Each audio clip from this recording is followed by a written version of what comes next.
Et on est très heureux de recevoir Joachim Le Floch Imad, enseignant et essayiste. Je rappelle votre livre Main basse sur l'éducation nationale, enquête sur un suicide assisté. Parlons à présent de la question migratoire. Ça, c'est la polémique du week-end et je suis certain qu'elle va faire grand bruit dans les prochains jours.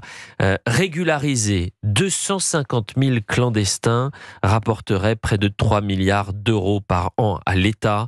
C'est ce qu'avance Najat Vallaud-Belkacem et son association France Terre d'Asile. Il s'avère que Najat Vallaud-Belkacem est actuellement à la Cour des comptes et que son mandat à la direction de France Terre d'Asile devait s'achever en juillet dernier. Est-ce qu'il a été prolongé? On ne sait pas. En tous les cas, on connaît ses idées. Alors que la France veut retrouver le mot frontière, alors que les Français veulent massivement durcir la politique migratoire, 79% d'entre eux, alors que 65% des Français estiment que le pays est submergé par l'immigration. Vous avez Madame Najat Vallaud-Belkacem qui vous explique qu'il faut régulariser massivement et que régularisation, ça veut dire aussi faire des économies. Écoutez le sujet de Tancrède Guillotel. Réaliser des économies en mettant fin aux politiques de lutte contre l'immigration irrégulière, c'est le plan dévoilé par l'association France Terre d'Asile et sa présidente, l'ex-ministre socialiste Najat Vallaud-Belkacem. Selon cette ONG, sur les 700 000 étrangers en situation irrégulière présents en France, régulariser 250 000 travailleurs sans papier permettrait d'économiser 2,9 milliards d'euros. L'ONG propose également de diminuer le nombre de places en CRA et de réduire le nombre d'OQTF émises pour des économies avancées de 260 millions d'euros.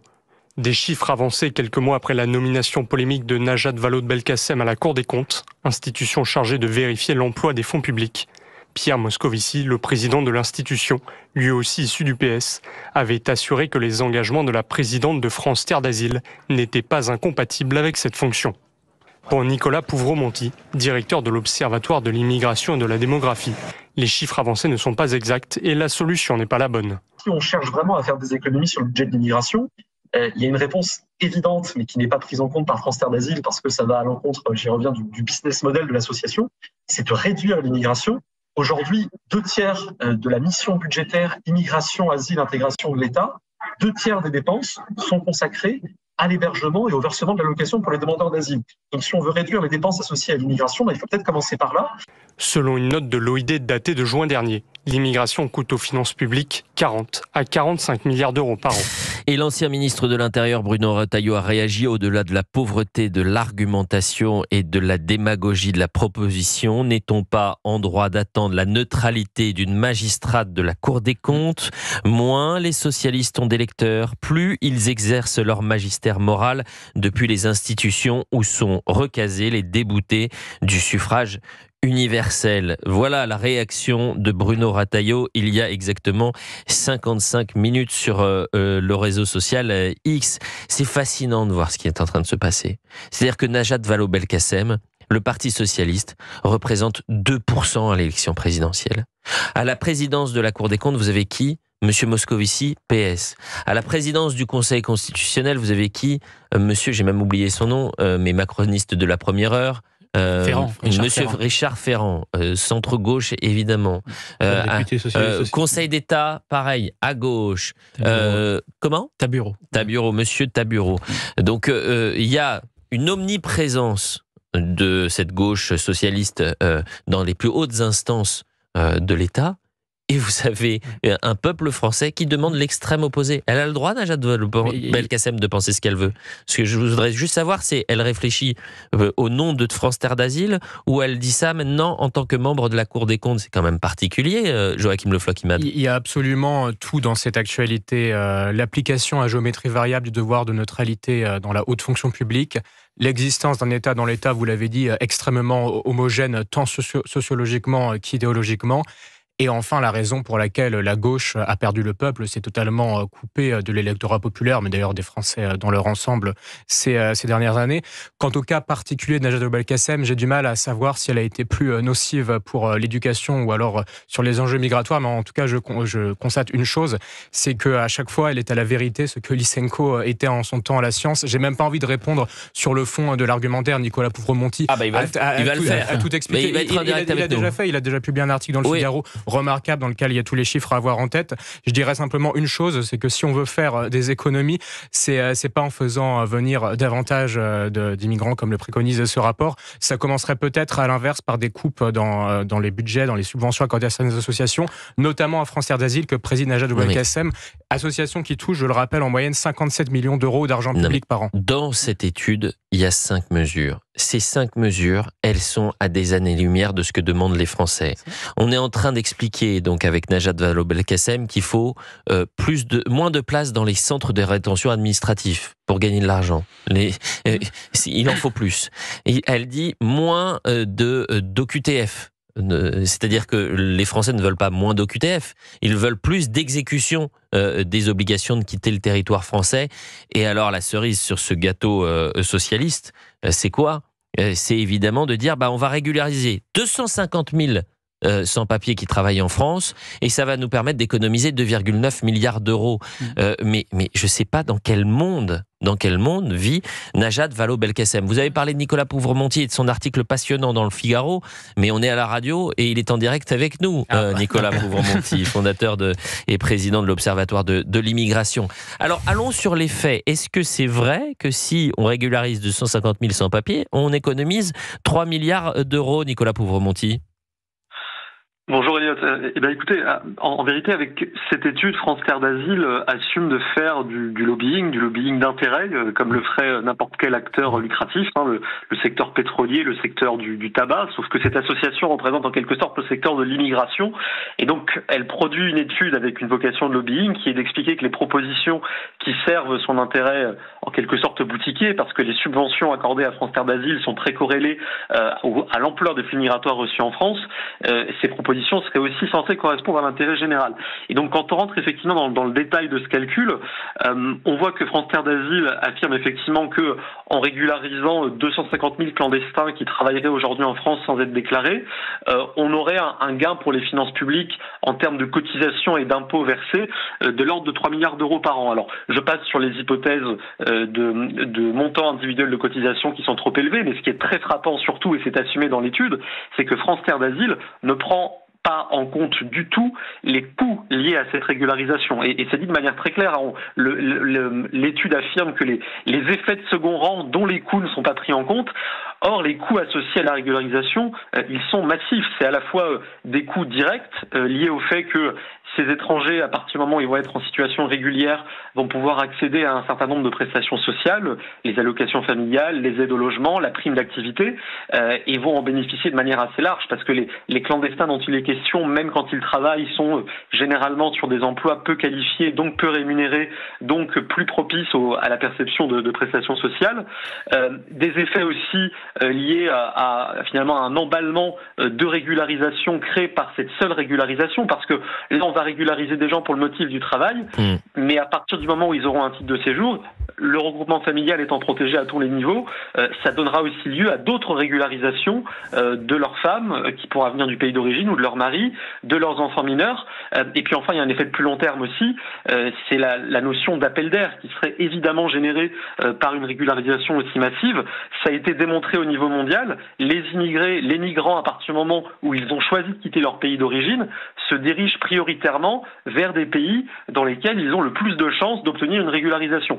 Donc l'étude de France Terre d'Asile, elle est faite pour porter un propos qui est le propos de l'intérêt de France Terre d'Asile, en vérité. Non, mais ce qui est très intéressant, c'est que on pensait... Alors, il faut vraiment être prudent, là encore. Peut-être que c'est l'Humanité, parce que ça a été publié dans le journal L'Humanité, le journal le plus subventionné de France, journal apolitique, bien évidemment.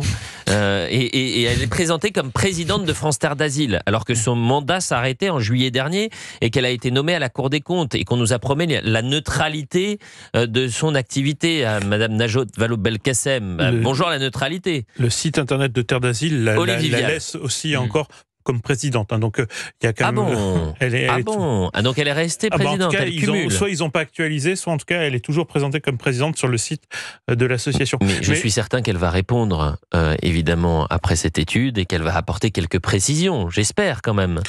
Faut espérer, mais en fait, c'est ce paradoxe que vous avez souligné au début, c'est qu'on a l'impression que plus les socialistes perdent les élections, plus leur influence politique augmente et s'accroît. Ça s'appelle la prime à l'échec. Parce qu'effectivement, à chaque fois qu'ils ont beaucoup plus de pouvoir quand ils sont à la direction magistrat à la Cour des comptes, à la direction du Conseil d'État, etc., que s'ils étaient un simple député. Et donc, à chaque fois qu'un député socialiste perd, il est recasé à un endroit où il a encore une influence beaucoup plus importante. Et ça, je pense que tout le monde comprend qu'il y a un véritable problème. C'est pour ça qu'on a cette magistère moral qui continue à se défendre et qu'on a des politiques publiques qui sont à l'encontre de ce que veulent les Français. On revient dans un instant sur Europe 1. On salue Nicolas Pouvremonti de l'Observatoire de l'immigration pour son débunkage. C'est comme ça qu'on dit, son fact-checking. Alors, il bosse pas à Libé, Nicolas Pouvremonti. Je suis pas sûr qu'il ait très bonne presse du côté de Libération ou encore de l'Humanité. Mais en tous les cas, votre analyse est passionnante. Et moi, je rêverais d'un débat, tiens. On va pouvoir le tenter. Najat Vallaud-Belkacem avec Nicolas Pouvremonti sur la question de l'immigration. Tiens, pourquoi pas, on lance l'idée. Midi 18 sur Europe 1, bienvenue si vous nous rejoignez sur Europe 1 pour cette deuxième heure d'Eliott Deval et vous. Et on se posait une question en studio dans cette deuxième heure d'émission, la question migratoire. Régulariser 250 000 sans-papiers pour faire des économies. Qu'en pensez-vous ? Eh bien, Guy nous a appelé au standard pour réagir, Eliott. Cette proposition est le fruit d'une étude de France Terre d'Asile, l'association pro-immigration qui est dirigée par Najat Vallaud-Belkacem, ancienne ministre socialiste, désormais à la Cour des comptes. Rappelez-vous, cet été, lorsqu'elle avait été nommée à la Cour des comptes, ça avait provoqué un tollé parce que son CV ne correspondait pas naturellement à une nomination à la Cour des comptes, et on se disait c'est la République des copains, voilà, c'est la République des copains. Je précise aussi que Najat Vallaud-Belkacem, dans un contexte actuel où vous avez son mari qui est actuellement à l'Assemblée nationale, président des députés socialistes à l'Assemblée nationale, monsieur Boris Vallaud. Vous en pensez quoi, Guy, de cette proposition de Najat Vallaud-Belkacem ? Et je vais juste citer deux sondages très importants. La France doit-elle durcir sa politique d'immigration ? 79% des Français répondent oui. Et dans le détail, vous avez par exemple 64% des sympathisants de la France insoumise qui répondent oui, il faut durcir la politique d'immigration. Vous avez 52% des sympathisants du Parti socialiste qui répondent oui, il faut durcir la politique migratoire. Et enfin, c'était un sondage du 28 janvier 2025. 65% des Français estiment que le pays est submergé par l'immigration. Guy ? Oui, bonjour Eliott. Bonjour cher Guy. Eh bien, écoutez, comme votre intervenant précédent, moi j'ai fait aussi le calcul, un calcul tout simple, quand bien même je ne sois pas complètement dans la connaissance, mais en tant que chef d'entreprise, ancien chef d'entreprise, c'est tout simple. Ces personnes que Mme Belkacem à qui elle veut donner la nationalité française vont automatiquement bénéficier de tout ce que la France est capable de donner aux gens qui sont dans son pays. Voilà. Donc ça, on ne peut pas, on n'a pas les moyens d'une part. D'autre part, ce sont des personnes qui n'ont jamais travaillé dans notre pays pour la quasi-totalité et qui n'ont donc pas construit cette richesse du pays. Moi, je préférais que ces personnes soient renvoyées dans leur pays, que nous puissions créer des entreprises dans leur pays au lieu de se faire virer comme des malpropres de leur pays, comme le Mali, le Burkina Faso, etc., etc. Donc, qu'on puisse créer des entreprises dans leur pays, que la France soit respectée dans sa création d'entreprises dans leur pays, et que ces personnes donc puissent travailler et avoir un salaire dans leur pays. Et que ce ne soit pas à nous d'assumer tout ce qu'on nous demande. Bon. Qu'est-ce qu'on constate, pendant des années, j'ai été bénévole dans des associations. Il y en a deux, entre autres, une qui ne fait appel qu'à des fonds privés et ça fonctionne très bien. Et il y en a d'autres, comme j'ai connu, qui faisaient toujours appel à des fonds donnés par la République pour pouvoir faire vivre des migrants et principalement des Roms, etc., des gens de la rue. Donc ça, c'est un peu trop facile d'être toujours en train de recevoir des fonds qui proviennent de la poche du contribuable. Et c'est souvent c'est des propositions d'ailleurs de certains responsables politiques qui disent un jour ou l'autre le consentement à l'impôt, c'est-à-dire où va notre argent dans les subventions, c'est qu'un jour on regardera la liste des associations qu'on doit subventionner, vous allez cocher si oui ou non vous êtes d'accord avec la subvention de cette association. Ce qui est très intéressant, c'est qu'on parle beaucoup de la politique migratoire. L'immigration, c'est la 4e priorité et préoccupations des Français aujourd'hui. Vous avez le pouvoir d'achat, vous avez le système de santé, si je ne m'abuse, la délinquance et la question migratoire. Bon, depuis Maastricht, depuis maintenant plus de 30 ans, on voit bien que la politique migratoire ne fonctionne pas en France. On voit bien qu'il y a eu une vingtaine de lois qui ont été votées ces 30 dernières années sur les questions migratoires et ça ne fonctionne toujours pas. Qu'un monde sépare ce que veulent les Français de ce qui est fait. Mais quand vous voyez que dans les strates les plus importantes, et vous avez des idéologues qui ne partagent pas la position des Français, c'est une élite minoritaire mais majoritaire chez les décideurs. Écoutez, on peut faire des heures de débat, ça changera strictement rien. On continuera. Voilà, c'est comme ça que... Et ne parlez surtout pas de référendum, Mathieu Hoc. C'est bien le problème. En fait, le véritable problème sur la question migratoire, c'est que ceux qui sont pour plus d'immigration ne sont pas ceux qui en subissent les conséquences. Je vais donner un exemple très concret. Il y a un sujet très concret. L'insécurité dans les transports en commun. 63% des agressions sont le fait d'étrangers. Dans nos prisons, on a une surreprésentation d'étrangers. Donc il y a bien un lien entre l'insécurité et l'immigration. Or, est-ce que Mme Najat Vallaud-Belkacem prend le métro? Est-ce que tous ceux qui sont pour l'immigration au niveau donc, des hauts fonctionnaires, des socialistes, etc., prennent les transports en commun? La réponse est non. Ils ne subissent pas les conséquences de l'immigration. Donc c'est pour ça qu'ils sont pour plus d'immigration. Or, le problème, c'est que ce sont les Français qui subissent l'immigration. Et ensuite, après, ils arrivent avec des propositions qui sont complètement démagogiques, comme celle qu'a formulée Najat Vallaud-Belkacem, et surtout qui ne partent pas du réel. Aujourd'hui, le réel de l'immigration, c'est qu'on n'a plus d'immigration de travail. 80% des gens, à peu près, qui viennent en France ne viennent pas pour travailler. Ce sont des gens qui viennent soit pour étudier, soit par l'asile, soit au regroupement familial, donc bénéficier de prestations sociales. Donc ce sont dans les trois catégories des gens qui vont coûter plus d'argent aux contribuables que des gens qui vont en rapporter. Donc le vrai problème aujourd'hui, vous avez raison de parler de consentement à l'impôt, c'est que tant que vous avez des responsables politiques qui ne subissent pas les conséquences de l'immigration, alors la politique migratoire ne changera pas parce qu'ils n'écouteront pas les revendications populaires. Et puis il y a une faillite démocratique, pardonnez-moi. Pourquoi les Français se détachent aujourd'hui des responsables politiques à l'Assemblée nationale? Je vais vous proposer un échange entre Alexis Corbière et Marine Le Pen, puisqu'on est en train de débattre, vous savez, à l'Assemblée. Alors on a commencé par les recettes et on va parler des dépenses dans un instant à l'Assemblée nationale, mais du budget, autour du budget bien sûr. Mais on est en permanence sur le terrain moral et les responsables politiques élus n'écoutent pas le peuple. Donc au bout d'un moment, les Français disent il y en a ras-le-bol. Ça dégage. Le dégagisme, c'est aussi lié à cette incapacité qu'ont les députés, les responsables politiques, d'entendre les électeurs. Et parmi les cris des électeurs et des Français, c'est de dire retrouvons des flux migratoires de manière plutôt plus claire et contrôlée, plutôt que ce qui est en train de se passer actuellement. Écoutez, cet échange, c'était hier à l'Assemblée nationale entre Alexis Corbière, député LFI, ex-LFI, parce qu'il a été purgé, pardonnez-moi. C'est un purgé, Alexis Corbière. Avec les écologistes. Oui, il est avec les écolos. Oui, ben voilà. Il est allé sur un terrain vert. Et Marine Le Pen. Pour réagir à un argument que Mme Le Pen vient de nous répéter, il avait déjà été dit 3-4 fois, et puis par d'autres collègues, qui consiste à dire « Nous sommes le seul pays au monde à le faire ».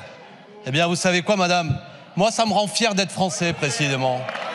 Comme si nous ne devrions pas être un pays exceptionnel, un pays regardé dans le monde, un pays qui nous rend fiers au-delà des frontières, comme si nous devions avoir honte de la République sociale, honte des services publics, honte de la dimension universelle du droit à la santé. Il n'y a pas un seul pays au monde qui met en place la gratuité totale des médicaments pour ceux qui sont en situation illégale, alors que ceux qui cotisent payent eux-mêmes non seulement leur cotisation, mais en plus la franchise dans leur propre pays. Donc, Monsieur Corbière, Monsieur Tchaliz, vous tapez pas, s'il vous plaît. Pas un seul pays Monsieur Tchaliz, vous ne tapez pas. Pas un seul. Vous savez pertinemment que nous sommes pour l'AMU, l'aide médicale d'urgence, mais arrêtez avec cette argumentation qui n'a aucun sens et insultant à l'égard des Français. Et résultat, c'est dans les urnes après. Hein. Oui, le résultat, c'est dans les urnes. Regardez les instituts de sondage, regardez aujourd'hui ce qui peut se passer, regardez où est Monsieur Corbière, regardez où est Madame Marine Le Pen. Joachim Le Flaquimat. Non, mais Alexis Corbière a 40 ans de retard. Il ne se soucie pas de l'intérêt national, mais il fait la morale. Comme cette gauche dans les années 80, c'était le livre de Bernard Stasi en 1984, l'immigration, une chance pour la France.